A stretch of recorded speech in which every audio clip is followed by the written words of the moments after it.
예, 오종혁 고고생입니다. 자, 오늘은 현대소설 첫 번째 시간으로 이광수의 무정에 대해서 공부하겠습니다. 1917년 매일신보에 발표한 연재 소설입니다. 자, 내용으로 가겠습니다. 그 첫 번째 내용에서는요, 형식을 찾고자 했던 이유, 그거에 대해서 이제 병옥이라는 학생과 이제 대화하는 영채의 모습이 나옵니다. 자, 사랑하느냐 하는 말에 영채는 가슴이 뜨끔하였다. 뜨끔했다는 얘기는요, 이제 어떤 정신적으로 어떤 자극이나 가책을 받아서 매우 뜨거운 듯한 느낌을 받았다는 얘기예요. 자, 왜 뜨끔했는지 찾아봅시다.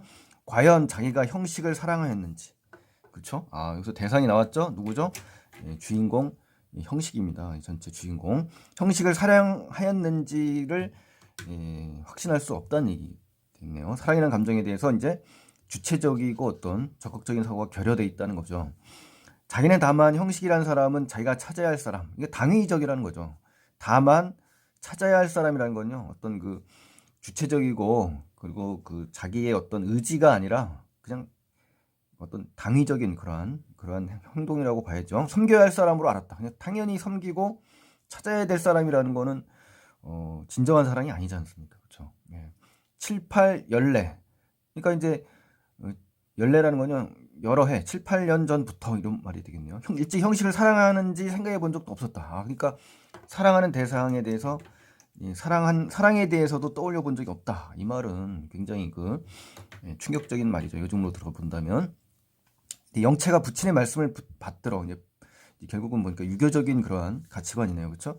섬겨야 할 사람으로 생각했던 것은 이제 봉건적 가치에서 벗어나지 못했기 때문인 거죠. 그래서 삼정지도라는 게 있죠. 예, 여자는 3번 복종을 해야 된다. 그러니까 봉건적 가치, 남편을 따라야 된다는 이런 그 봉건적 가치, 아버님을 따라야 되고 남편을 따라야 되고 또 자식을 따라야 되고 뭐 이런 이 봉건적인 가치관을 갖고 있는 겁니다. 지금 거기서 그대로 따르려고 하는 영채의 모습을 알 수가 있는 거고요. 자, 이 기억에 자기가 찾아야 할 사람은 영채가 마음속에서 제외하기를 소망하는 형식이라는 점에서 이 관념 속의 형식인 겁니다. 현실 속이 아니죠. 관념. 그러니까 구체적이지 않고 마음속에 그냥 추상적으로 갖고 있는 이 형식의 모습인 거죠. 껍데기만 갖고 있는 거죠. 쉽게 말해서. 다만 어서 형식을 찾고 싶다. 그죠? 단지 찾는 거에 매달린 거죠. 형식이란 대상보다. 어서 만나면 자기의 소원이라는 건요. 부친의 당부입니다. 부친은. 그러니까 결국 자기의 의지가 아니라 부친의 당부를 지키는 일을 이루겠다라고 하는 거죠. 그래서 만나면 정말 기쁘겠다. 진정한 사랑이 완성돼서 기쁜 게 아닌 거죠. 그러므로 영채는 멀거니 여학생을 보다가 그런 생각은 해본 적도 없어요 라고 이야기를 하는 거죠. 여기서 나오는 여학생은 바로 병옥입니다. 어려서 서로 떠났으니까 얼굴도 잘 기억하지 못하는데 그러면 부친께서 너무 아무의 아내가 되어라. 그쵸? 의무적이고 당위적인 사랑이잖아요. 아무의 아내가 되어라 하신 말씀이니까 지금껏 찾으셨습니다. 그래요. 그쵸? 별로 사모하는 생각도 없는데. 그쵸? 이러한 단순한 그런 사랑이네요. 그쵸? 예. 자, 두 번째, 어렸을 때 정들었던 이 형식을 사랑하는지에 대해 병옥과 대화하는 영채의 모습입니다. 그러니까 이제 어렸을 때 단순히 정 때문에 사랑하는 게 아닌가 뭐 이런 얘기를 하는 것 같아요. 예, 그리고 어렸을 때 정들었던 것이 아직도 기억이 되어요. 그때 생각하면 그립다. 그러니까 당연히 여기에서는 진정한 사랑의 의미가 들어갈 수가 없는 거죠. 누구든지 아이적 생각, 어렸을 적은 안 잊힌 것이니까요 하면서 그 이뿐만 아니라 형식이에요. 다른 아이들, 다른 친구들 생각도 나시는지요? 이렇게 물어봤어요. 그러니까 어릴 적 친밀감은 남녀 간의 사랑과는 차이가 있다라는 표현이 요 속에 담겨 있는 겁니다. 자, 영채는 가만히 생각해 보더니 곰곰이 생각하는 거예요. 예, 그러나 그의 생각이 제일 정답다. 그러니까 여러 사람들 중에 형식이 제일 생각이 나고 제일 정답다라고 하네요. 그러니까 특별한 존재로 기억되는 대상이 이제 영채의 대상은 형식이 되는 겁니다. 그래서 그랬더니 정작 얼굴 대하니까 막상 이제 얼굴 전에 대해 보니까 생각한 거랑 다르다. 다 깨어지는 것 같다. 그죠? 생각했던 것이 다 깨어진다. 그래서 나 그날 저녁 집에 돌아와서 섭섭해서 울었다. 그러니까 이제 관념 속의 형식과 현실 속의 형식이 다른 겁니다. 그래서 꿈이 깨지는 거고요. 섭섭한 상황으로 슬퍼하는 장면입니다. 잘 알아들었다는 듯이 고개를 끄덕이더니 말하기 어려운 듯이 그럼 지금 그에 대해서 그 형식이에요? 별로 사랑이 없네요. 그 얘기죠. 영채는 저도 지 생각을 모르는 모양으로 한참이나 생각하더니 만나니까 그냥 반갑긴 해요. 뭐 이런 얘기입니다. 기다리고 바라던 사람이 그 사람이 아닌 것 같아요. 이렇게. 자, 기다리고 바라던 그 사람. 자, 이것이 바로 진정한 사랑이었을 텐데요. 아니라고 하지 않습니까? 내 마음속에, 자, 영체 마음속에 그려오던 사람과는 딴 사람 같아요. 막 이렇게 얘기하잖아요. 그러니까 결국 영체가 마음속에 그리던 이상적인 형식의 모습이 아니라는 거죠. 그렇죠? 이상적인 형식의 모습이라는 점에서 관념 속의 형식이 되는 겁니다. 현실 속의 형식이 아니라 이상적인 형식의 모습이라는 점에서 관념 속의 형식이 되는 것이죠. 그래서 우리 정확하게 정리를 하시고요. 저도 웬일인가 했어요. 굉장히 당황하는 장면입니다. 그렇죠? 그러니까 또 그이도 그다지 저를 반가워하는 것 같지도 아니하고, 자, 그이라는 것은 마음속에 그리워오던 사람과는 딴 사람이라는 얘기죠. 그러니까 영체를 반가워하지 않는 형식이라는 점에서 현실 속의 형식이 되는 것이죠. 페이지 세 번째 내용으로 가겠습니다. 이제 죽을 결심을 했던 이유를 말하는 영체입니다. 그리고 그것이 부당하다고 말하는 이제 병욱의 모습이 나오는데요. 자, 알았습니다. 그러니까 뭘 알았냐? 사랑의 감정이 아님을 이제 확신한 거죠, 병욱이가. 하고 여학생은 눈을 감는다. 이제 이름이 안 나오고 그냥 여학생이란 말만 나왔어요. 설명의 편의상 그냥 병욱이라고 이야기한 거고요. 아직까지 병욱이라는 말은 나오지 않았습니다. 무엇을 알았단 말인가 하고 영채도 눈을 감습니다. 그랬더니 이 여학생이 그런데 왜 자살을 결심했냐 그랬더니 영채가 근대적 가치를 추구할 수 없는 현실에 절망했기 때문이 아니라요. 근대적 가치에 눈 뜨지 못한 상황에서, 그쵸? 눈 떴으면 좋았을 텐데 눈 뜨지 못한 상황에서 정절이라는 이런 봉건적 가치, 이거를 상실했기 때문에 죽음으로 갈 수밖에 없었던 그런 상황이었다는 겁니다. 아니 죽고 어떻게 합니까? 아니 죽고 어떻게 하냐? 자살해야 된다는 얘기죠. 그 사람 하나를 바라고, 형식이 한 사람을 바라고 지금껏 살아오던 것인데 일조에 정절을 더럽히고 하루아침에 이제 정절을 더럽혔다. 그러니까 영체의 결심, 자살 결심의 원인이 여기에 나온 거고요. 봉건적 가치관이 뚜렷하다는 걸 알 수가 있습니다. 그리고 절망감이 담겨 있고요, 영체에. 또 영체의 정절을 빼앗은 사람은 이제 배악감입니다. 배악감. 자, 괴로운 빛이 얼굴에 드러나면서, 괴로운 얼굴이죠. 다시 그 사람을 섬기지 못하겠고 이제야 무슨 희망이 있냐, 뭐 이런 얘기죠. 그러니까 형식을 섬기는 것이야 말로 삶의 목적이라는 겁니다. 영체에게. 하고 절망하는 듯이 고개를 푹 숙입니다. 절망하죠. 나는 그것이 죽을 이유라고 생각하지 않느냐입니다.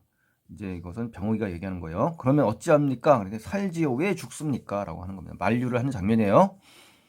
자, 영체가 이제 낡은 가치관의 속박에서 벗어날 것을 촉구하는 병욱의 모습이 이제 네 번째 내용에서 나옵니다. 자, 보시죠. 영체는 깜짝 놀라 여학생을 본다. 여학생은 힘찬 목소리로, 자, 힘이 들어갔어요. 첫째, 영채 씨는 속았어요. 이건 속았어요. 이영식이라는 사람을 사랑하지도 아니하면서, 그렇죠? 사랑하지도 않으면서 공연히 헛되이 정절을 지켜왔다. 그러니까 정절, 여자의 고든 절개, 수절 정조라는 말을 쓰는데요. 공연이란 말을 통해서 알 수가 있죠. 헛된 노력을 했다. 부친께서 일시 농담 삼아 하신 말씀 한마디 때문에 영채 씨는 7, 8년 헛된 절개를 지킨 것입니다. 사랑하지 않는 사람을 위해서 피차 허락도, 서로 허락도 하지 아니한 사람을 위해서 절개를 지키는 것이 헛된 일이 아니겠습니까? 공연이 헛된 일. 같은 맥락이에요. 마치 죽은 사람, 이제 비유를 하죠. 세상에 없는 사람을 위해서 절개를 지키는 것이나 똑같다 이거예요. 영채 씨의 마음은 아름답지요. 절개는 굳지요. 그러나 그뿐입니다. 라는 겁니다. 그 아름다운 마음과 굳은 절을 바칠 사람이 따로 있지 아니할까요? 그러니까 이제 대상이 지금 형식은 아니다라고 주장을 하는 겁니다. 그러니까 지금 영채 씨가 그 일을 사랑하시거든 지금부터 그에게 몸과 마음을 바치실 것이요. 만약 그렇지 않다면 다른 남자 중에서 구하는 게 좋지요. 라고 얘기하는 겁니다. 그런데 라고 하면서 여기서 이제 자유연애 사상이 나온 겁니다. 이 병욱에 말하기 위해서 이 사람의 가치관이 나온 거예요. 그러나 지금토록 마음을 허하여 오던 것을 어떻게 합니까? 그렇죠? 고성, 옛날 그 성인들의 교훈 말씀도 있습니다. 이 얘기입니다. 그러니까 영채가 말한 이 고성의 교훈은 전 근대적인 여성이 추구했던 봉건적 가치관입니다. 그러니까 이제 그러나는 영채가 얘기하는 건데요. 이건 봉건적 가치관을 얘기하는 거고요. 여학생이 말한 것처럼 이 낡은 사상이라는 점에서 봉건적 가치에 해당된다라고 보는 겁니다. 기준이. 아니요. 영채 씨는 지금까지 꿈을 꾸고 지내셨어요. 헛개비라는 거, 헛개비. 존재의 가치가 없는 그런 사람을 보고 지내셨다. 그렇죠. 영채에게는 가치가 없는 사람이죠. 낡은 가치관에 얽매여 살고 있는 영체의 모습을 알 수가 있고요. 얼굴도 잘 모르고 마음도 모르는 사람에게 어떻게 마음을 허락합니까? 그것은 다만 그릇된 낡은 사상, 그렇죠? 예, 그릇된 낡은 사상의 속박, 굴레와 질곡, 부자유입니다. 그러니까 봉건적 가치관이 개인의 자율성을 억압하고 구속한다는 얘기입니다. 그래서 사람은 자기 목숨으로 삽니다. 이게 주체적이죠. 제가 사랑하지 않는 지자비가 어디 있겠습니까? 하니까 영채 씨의 과거의 일은 꿈이라는 건 뭡니까? 허무한 기대나 몽상을 얘기하는 겁니다. 그래서 이제부터 참생활, 진정한 생활을 해야 된다라고 목 놓아 외치는 것이 바로 영채에게 병호이가 이야기하는 말입니다. 자, 새로운 삶의 가능성에 대해 생각하게 되는 영채. 이제 바뀌네요. 이래서 이제 영채는 입체적인 인물을 유형이라고 하는 겁니다. 영채는 이 말을 듣고 깜짝 놀랐다. 연려라는 생각과는 완전히 다르니까, 그죠? 기존에 갖고 있던 이 봉건적 가치관의 이 연려라는 것이 이제 자리 잡고 있는데 그 가치관에 충격이 온 겁니다. 그래서 깜짝 놀란 거죠. 자, 세 번째 페이지로 가겠습니다. 자, 그러나 그 말이 옳은 것 같았다. 과연 지금까지 일제 형식을 사랑한 적 없었고, 다만 헛개비로 만들어 놓고 그 사람의 이름을 형식이라고 짓고, 그 사람과 진정 형식과 같은 사람으로 생각하고, 그죠? 그 사람을 찾는 대신 이 형식을 찾다가 이 형식을 보니, 형식이 많이 나왔는데, 이 영채가 형식을 만나고 실망할 수밖에 없었던 이유가 이 부분에 제시되어 있는 겁니다. 그리고 그 사람이 아닌 줄을 깨닫고 실망하고 나서 이제는 영구히 형식을 보지 못하겠구나 하고 실망한 것이다. 그러니까 실망한 이유가 이제 이 부분에서 나온 거고요. 결국 리을, 그 사람과 이 형식을 비교해 보겠습니다. 리을의 그 사람은 헛개비로 제 마음에 드는 사람이라는 점에서 어떻습니까? 관념 속의 형식인 거죠. 그리고 미음의 이 형식은 영체가 본 후에 그 사람이 안 줄을 깨닫고 실망하는 대상이죠. 그러니까 이것은 현실 속의 형식이 되는 겁니다. 그래서 관념 속의 형식인지 현실 속의 형식인지를 구분하는 문제 꼭 확인하시기 바랍니다. 자, 그래서 이제 아마 예전에도 한번 소설 강의할 때 얘기했는데요. 이 이름이 참 그 작가가 의도적으로 이제 지은다는 생각을 계속 하게 됩니다. 이 형식도 껍데기, 그렇죠? 형식적이다. 그래서 이름을 이 형식으로 지은 게 아닌가 지금 다시 확인이 되는데요. 이름 속에 다 뜻이 있는 것 같습니다. 작가의 의도가. 이렇게 생각하니 영채는 잘못 생각했던 것을 깨달았어요. 그리고 또 아주 절망하였던 중에 새로운 광명, 미래, 희망 이런 거죠. 이런 것이 생기는 듯하였다. 뭔가 절망 속에서도 뭐가 생겼다? 극복 의지, 희망이 생겼다는 겁니다. 그러니까 이런 지점이 시험에 출제될 요소라고 보고요. 요거와 관련된 시가문학이라든가 다른 작품 속의 주인공이라든가 화자와 연결 지을 수가 있습니다. 그래서 영채가 형식에 대해 잘못 생각했던 것을 깨닫죠.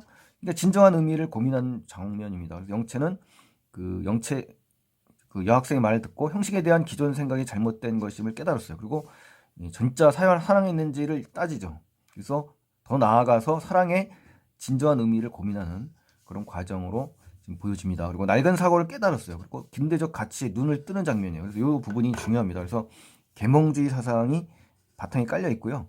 근대적 가치에 눈 떴다. 이 장면이 주제랑 연결되기 때문에 상당히 중요하고 무조건 이 부분이 시험에 출제되리라 예상이 됩니다. 범위에 들어가면. 그래서 영채는 참생활이 열릴까요? 라고 이제 되묻는 겁니다. 다시 살 수가 있을까요? 그러니까 기대죠, 기대. 하고 여학생을 보았다. 자, 영채가 추구할 참생활은 뭡니까? 개인의 자율성, 선택을 중시하는 근대적인 삶입니다. 그리고 이 여학생이 강조하는 참생활은 뭡니까?